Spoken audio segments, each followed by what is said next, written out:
कासगंज नामक एक गांव में गबरू नाम का एक आदमी रहता था। गबरू बहुत ही खुश मिजाज किस्म का आदमी था। हर वक्त सभी के साथ हंसी मजाक करता था, रोते हुए को भी हंसा दिया करता था। गबरू बाकी लोगों की तरह ही था, मगर उसकी लंबाई बहुत कम थी। वो बौना था। कई बार लोग गबरू के कद की वजह से उसका मजाक उड़ा दिया करते थे, मगर गबरू उन लोगों की बातों पर ध्यान नहीं देता था।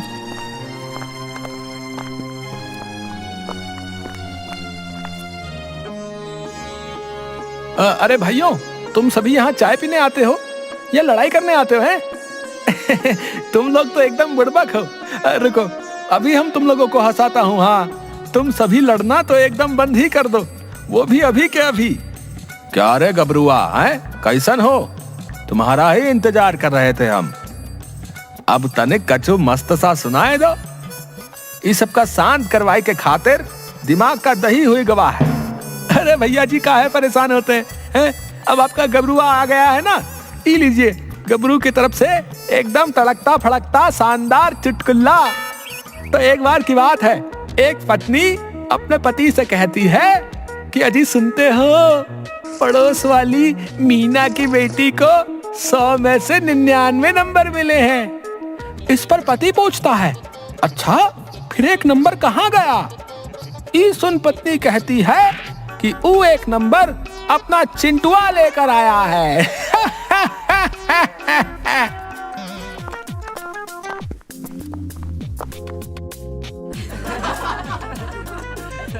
गबरू के चुटकुले को सुन सभी जोर जोर से हंसने लगते हैं। वाह भाई वाह गबरुआ, भाई वाह, मजा आ गया चुटकुला सुन के। तो है तुम तो भैया। तो अब इसके बाद एक दूसरा कुछ सुना दो। ठीक है, आप लोगों की खिदमत में गबरू एक प्रश्न पेश करने जा रहा है, तो सुनो। एक पत्नी अपने पति से चॉकलेट छिपाकर सबसे ऊंची रैक पर रख देती है। पति ये देख लेता है, मगर लाख चाहने पर भी उसे चॉकलेट नहीं मिल पाता है। अब बताओ क्यों? अरे बाबा रे, उतना तो मालूम ही नहीं है, तू ही बता। अरे भैया जी, उसके पति की इतनी लंबाई ही नहीं थी कि वो वहां तक पहुंच पाता।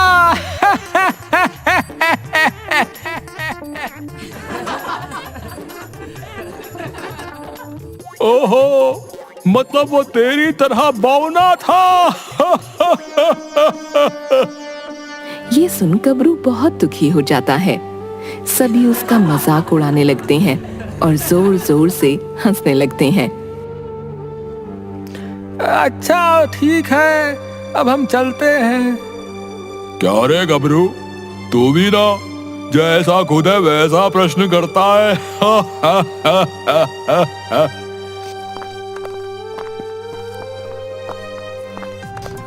गबरू उदास होकर अपने घर आ जाता है। मैं हमेशा गांव वालों के मजाक को मजाक ही लेता हूँ, मगर ये सभी हर वक्त मेरे कद का मजाक बना देते हैं। खैर छोड़ो, इन सब बातों पर ध्यान देने से अच्छा है मैं कोई और काम कर लेता हूँ।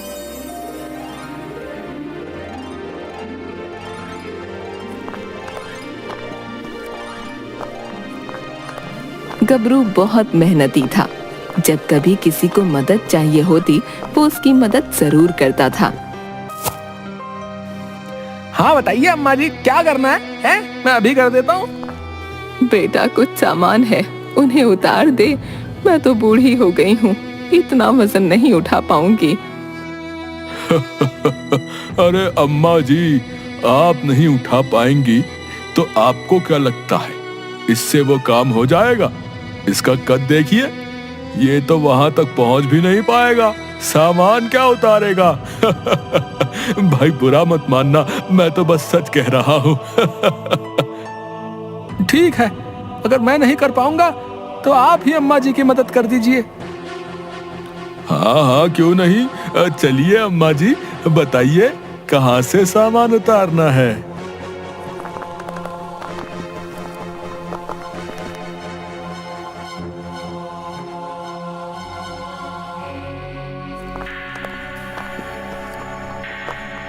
गबरू चाहे कितना भी गांव वालों के साथ घुल मिल कर रहता, मगर सभी एक मौका नहीं छोड़ते थे उसके कद का मजाक उड़ाने में। गांव वालों के ऐसे व्यवहार के कारण अब गबरू उनसे कट कट कर रहने लगा। उन सभी से बहुत कम ही मुलाकात करता और चाय पीने भी कम जाने लगा।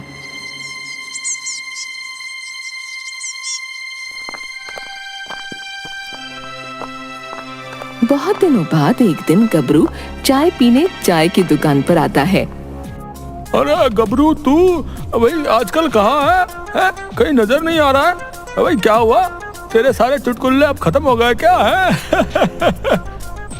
हाँ, अब नए चुटकुले सीख रहा होगा। चला आज सुना दे एक बढ़िया सा चुटकुला है। नहीं, मेरा मन नहीं है, मैं जा ही रहा हूँ, आप लोग बैठिए। अरे गबरू, रुक तो जरा। इतनी भी क्या जल्दी है?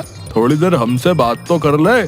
कौन सा तू देश का प्रधानमंत्री है जो तुझे जरा भी फुर्सत नहीं है? गबरू थोड़ी देर वहीं रुक जाता है। अरे भाइयों, क्या बताएं, कल मुन्ना हमसे पूछ रहा था सबसे लंबा जानवर कौन है। उसका उत्तर क्या बताता? हमको तो इस बात का अंदाजा ही नहीं था। बोल दिया कल बताऊंगा।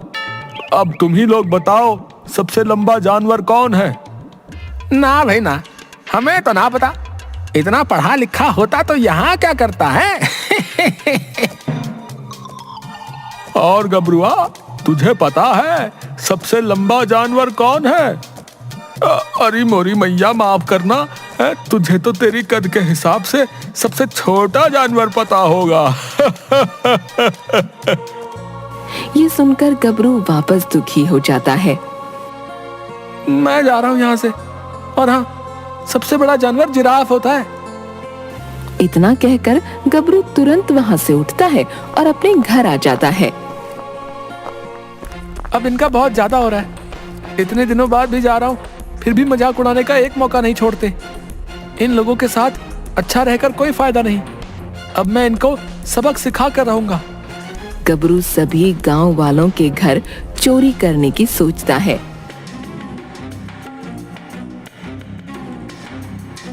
आधी रात में मुंह पर काला कपड़ा बांधकर गबरू चोरी करने निकलता है। जब सभी गांव वाले मेरा मजाक उड़ाने से पहले नहीं सोचते, तो मैं क्यों उनके घर पर चोरी करने से पहले सोचूं? शांति से जाता हूं और चोरी करके आता हूं।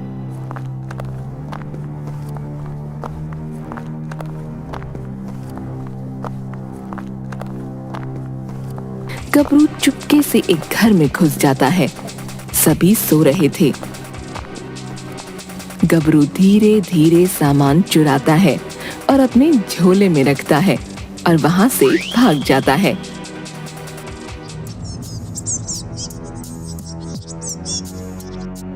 अगली सुबह गांव में हल्ला हो गया कि गांव में चोर घुस आया है। अब मुझे खुशी मिल रही है। अब ये भी परेशान हो रहे हैं। अब तक तो ये सिर्फ मुझे ही परेशान करते थे। अब मैंने भी इनको सबक सिखा दिया। हाँ।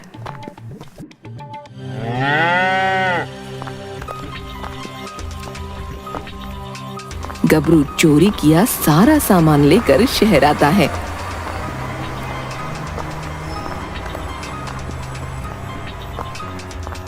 और सस्ते दाम पर बेच देता है।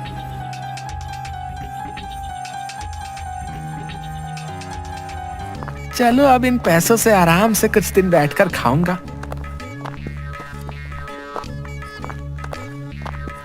गबरू ने गांव वालों से मिलना जुलना, बात करना एकदम बंद कर दिया था। कोई उससे मदद मांगने आता तो भी वो उसकी मदद करने नहीं जाता।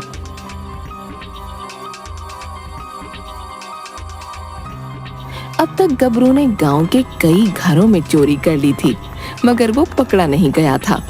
जब भी कोई आता तो छोटी कद होने के कारण वो कहीं भी छिप जाया करता था और कोई उसे पकड़ नहीं पाता था। मुझे पकड़ पाना इतना आसान नहीं, और इन गांव वालों के हाथ तो मैं कभी नहीं आने वाला। दिन प्रतिदिन गबरू चोरी करने के नए नए पैतरे सीखने लगा। और एक मंझा हुआ चोर बन गया।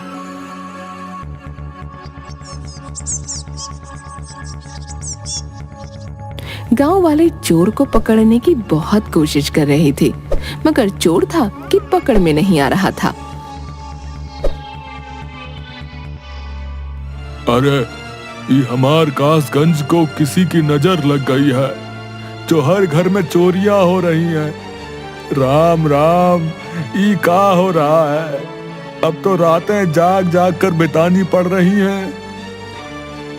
सही कहा भैया, चोर बहुत शातिर है, लेकिन एक बात है, ज्यादातर तेज तर्रार बनने वालों के घर ही चोरियां हो रही हैं। क्या कहे तुम?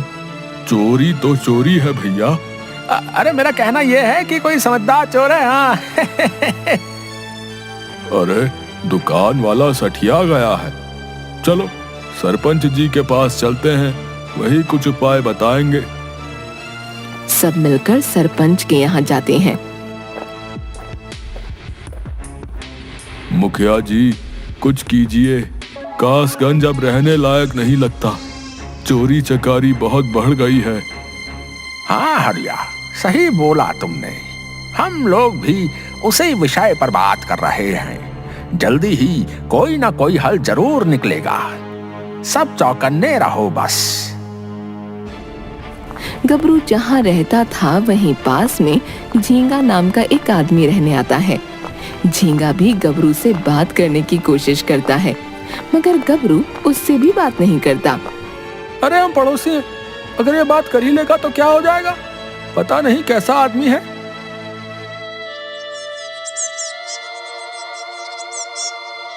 झींगा की आदत थी कि वो रात में जल्दी सो जाता था और सुबह में बहुत जल्दी उठ जाता था।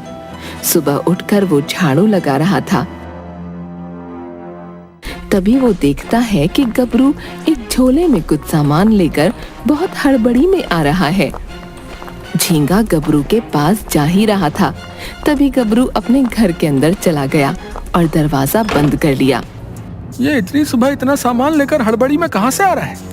झींगा वापस अपने काम में लग गया। कुछ घंटों बाद सभी गांव वाले उठे और शोर होने लगा। आज भी चोरी हुई थी। ये बात झींगा को पता चली। कौन है वो जो गांव वालों के घर चोरी कर रहा? कहीं मेरे घर भी चोरी ना हो जाए, संभल कर रहना होगा।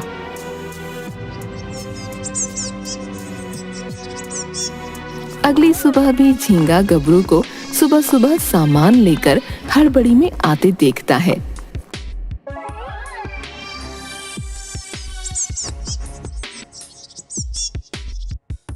ऐसा कई दिनों तक होता है, तब जाकर झींगा को गबरू पर शक होना शुरू हुआ। ये हर रोज कुछ सामान लेकर हड़बड़ी में आता है और हर रोज गांव में चोरी भी हो रही है। कुछ ना कुछ तो गड़बड़ जरूर है। झींगा सरपंच जी को ये बात बताता है। मुझे तो लगता है मेरा पड़ोसी गबरू ही गांव में चोरी कर रहा है। तुम्हारे पास कोई सबूत है? नहीं, अभी तो नहीं है, मगर मैं सबूत इकट्ठे करता हूँ। झींगा गबरू के पीछे लग जाता है।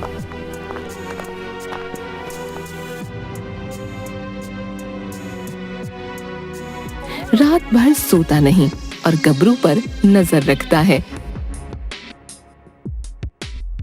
आधी रात में गबरू घर से बाहर आया। झींगा भी उसका पीछा करने लगा।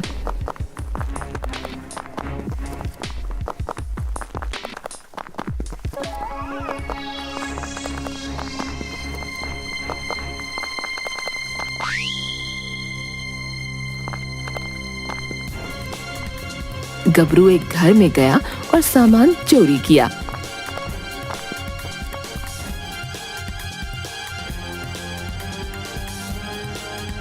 फिर दूसरे घर में गया, चोरी की और सारा सामान लेकर अपने घर की ओर आने लगा।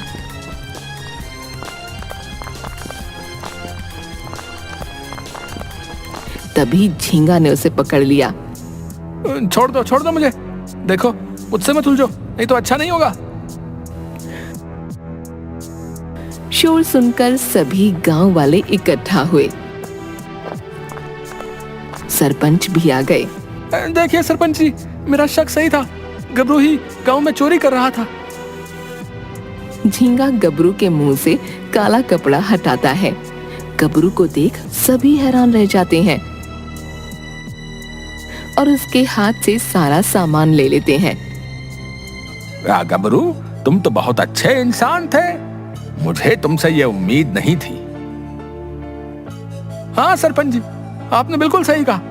मैं बहुत अच्छा इंसान था, मगर इन गांव वालों ने मुझे बहुत बुरा इंसान बनने पर मजबूर कर दिया। मैं मानता हूँ मेरा कद छोटा है, मैं बौना दिखता हूँ, मगर इसमें मेरी क्या गलती। सभी गांव वाले एक मौका नहीं छोड़ते थे मेरा मजाक उड़ाने का। मैं तो हमेशा इन्हें हंसाता था, इनकी मदद करता था, मगर ये तो हमेशा मेरे कद का मजाक उड़ाने में लगे रहते थे। मगर तुमने चोरी क्यों की? सरपंच जी, मैंने इन सभी से बदला लेने के लिए चोरी करना शुरू किया था। जितना इन लोगों ने मुझे परेशान किया था, उतना ही मैं भी इन्हें परेशान करना चाहता था। सरपंच जी, आप इसकी बातें क्या सुन रहे हैं? तुरंत इसे कड़ी से कड़ी सजा दीजिए। चुप हो जाइए आप सभी। आज आप लोगों की वजह से एक अच्छे इंसान को बुरा बनना पड़ा, और आप लोग चाहते हैं मैं इसे कड़ी से कड़ी सजा दूं। अगर इसका कद छोटा है, ये बौना है, तो इसमें इसकी क्या गलती? तुम लोगों के ताने सुन सुनकर ही गबरू जैसे जितने भी लोग हैं, वो आत्महत्या जैसा बड़ा कदम उठा लेते हैं। आज के बाद अगर किसी ने गबरू का मजाक उड़ाया तो उसे कड़े से कड़ा दंड दिया जाएगा। और हाँ गबरू, तुम भी आज के बाद ये चोरी करना छोड़ दो, और कोई भी तुम्हारा मजाक उड़ाए तो मुझे बताना। इस तरह सभी गांव वाले गबरू का मजाक उड़ाना छोड़ देते हैं। गबरू भी चोरी करना छोड़ देता है और पहले की ही तरह रहने लगता है।